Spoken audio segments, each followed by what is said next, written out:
Hello, Internet. This is Alfie from Big Cat Country, bringing you another session of Jaguars Film Room. Today, we're going to look at the play of quarterback Chad Henne, and what really the big difference he's making on the Jaguars offense. Since Henne took over for Blaine Gabbert in Week 11 against the Houston Texans, the offense has been explosive. They've scored points.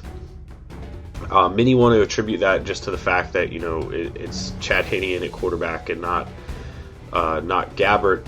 That's sort of true. The big difference between the two, and it's very noticeable on the offense. Chad Henne attacks the middle of the field, and he's not afraid to throw to guys who aren't open.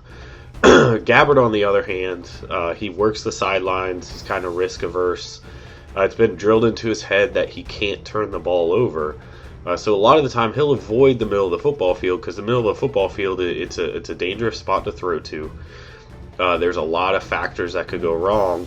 And we're going to highlight some of the plays by Chad Henne against the Tennessee Titans on Sunday to illustrate, the pros and the cons of going over the middle of the football field. The first play we're going to look at from Chad Henne is actually the very first pass of the game.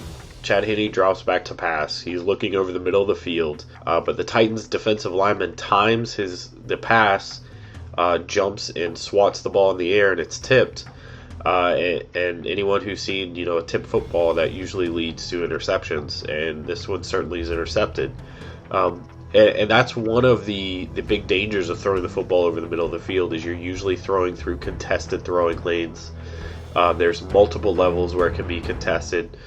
You have, as you see, the defensive lineman can knock the ball in the air. You have the corners following the receivers, and you have safeties and linebackers in the middle of the football field. So that's just one big area where it can be pretty risky, as the ball can be tipped in the air at the line of scrimmage. It can be tipped in the air throwing to the outside, but typically you're going to be using a very wide throwing lane because that's where the defensive ends come wide to try and get around the offensive tackles, or they'll stunt inside. And it usually leaves you a pretty big throwing lane to work with. The next pass we're going to look at from Chad Henne is a 23-yard gain to tight end Mercedes Lewis. On the play, Lewis lines up in line next to the right tackle and runs a corner route coming across the middle of the football field.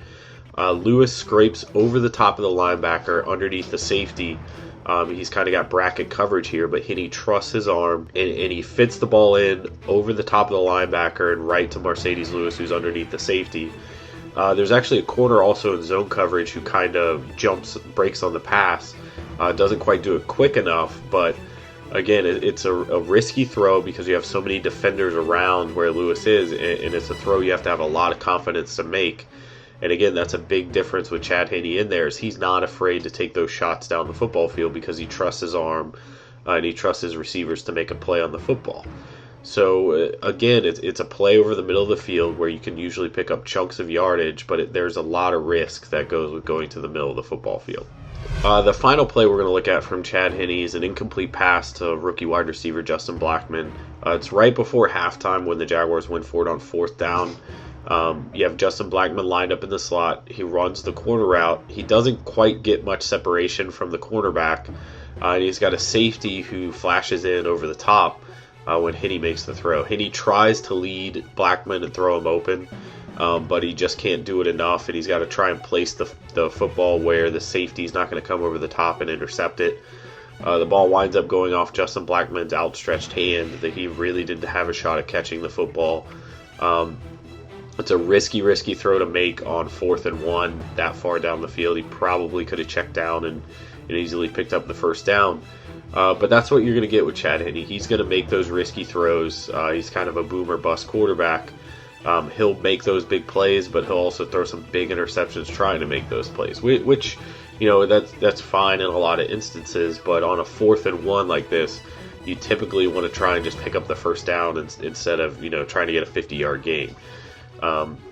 But yeah, that's the biggest difference that I've noticed between Chad Henne and Blaine Gabbert is whereas Gabbert would work the sidelines and avoid the middle of the football field, Chad Henne likes to work the middle of the football field and kind of avoids all those sideline throws and the easy short gainers. But that'll do it for this session of film session. Alfie Crow. Don't forget to subscribe at SBN Big Cat Country and subscribe to the SBNation.com NFL channel, SBN NFL.